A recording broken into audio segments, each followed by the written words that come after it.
Halo semuanya, selamat datang kembali. Kali ini kita akan membahas tentang perlawanan Mataram terhadap VOC. Simak videonya ya. Kerajaan Mataram Islam mengalami masa kejayaan di bawah kepemimpinan Sultan Agung. Mengutip dari buku pengantar sejarah Indonesia Baru 1500 sampai 1900 dari Emporium sampai Imperium karya Sartono Kartodirjo, ketika Sultan Agung naik tahta sebagai Raja Mataram, ia memiliki gelar Sultan Agung Senopati Engalonggo Ngabdurrahman Sayyidin Panotogomo. Nah, pada masa kekuasaannya inilah banyak sekali dilakukan ekspansi-ekspansi di wilayah Jawa. Namun, kekuasaan Sultan Agung dibayang-bayangi oleh kekuasaan dari VOC atau Persatuan Perusahaan Hindia Timur. Setelah menghadapi musuh-musuh utamanya di Jawa, Sultan Agung segera beralih menghadapi VOC. Ketegangan yang terjadi antara Kerajaan Mataram dan VOC dikarenakan beberapa hal. Pertama, adanya upaya monopoli perdagangan VOC di Nusantara yang menimbulkan penderitaan rakyat.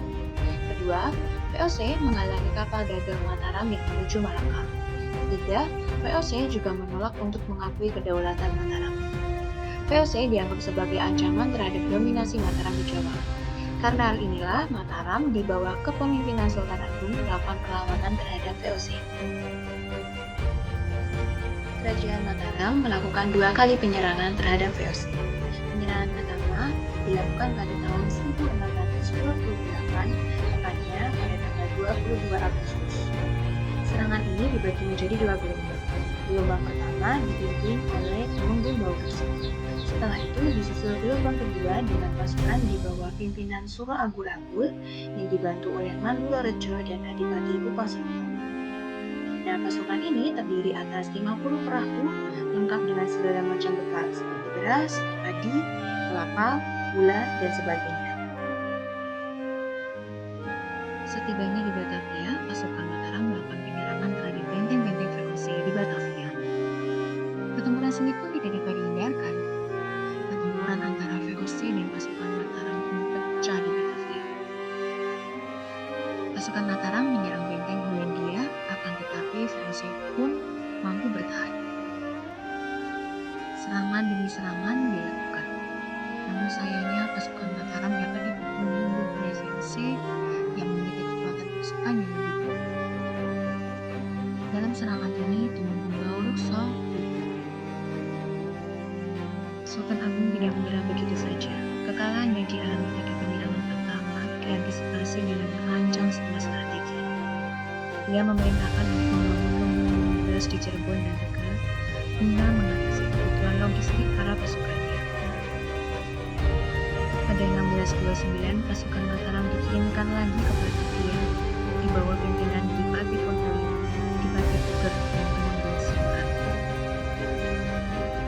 VOC yang mengetahui rencana Mataram pun membunuh hanguskan budaya beras. Pasukan Mataram mengalami banyak penderitaan yang disebabkan penyakit dan kelaparan. Pasukan Mataram pun tercerai-berai dalam perjalanan pulang mereka. Sedangkan pihak VOC hanya menderita sedikit kerugian. Meskipun gagal melakukan penyerangan, pasukan Mataram berhasil membendung Kali Ciliwung dan menimbulkan wabah penyakit. Wabah penyakit ini menyerang Jan Pieterszoon pun dan akhirnya ia meninggal dunia karena menderita sakit di dalam benteng. Setelah 2 kali penyerangan yang dilakukan oleh pasukan Mataram tidak membuahkan hasil, akhirnya Mataram tidak pernah lagi menyerang Batavia, dan Banten yang akhirnya terlepas dari ancaman kekuasaan Mataram, serta pengaruh VOC pun jadi semakin besar di Pulau Jawa. Perjuangan yang dilakukan oleh Sultan Agung bersama Kerajaan Mataram dalam melawan VOC mencerminkan sikap semangat kebangsaan pada saat itu. Selain itu, semangat kerja keras dan pantang menyerah yang dimiliki oleh Sultan Agung sudah selayaknya dimiliki oleh masyarakat Indonesia saat ini. Nah, itu dia sejarah perlawanan Kerajaan Mataram terhadap VOC di bawah kepemerintahannya Sultan Agung. Sampai di sini dulu ya video kali ini. Sampai jumpa di video-video selanjutnya. Jangan lupa tetap sehat dan semangat.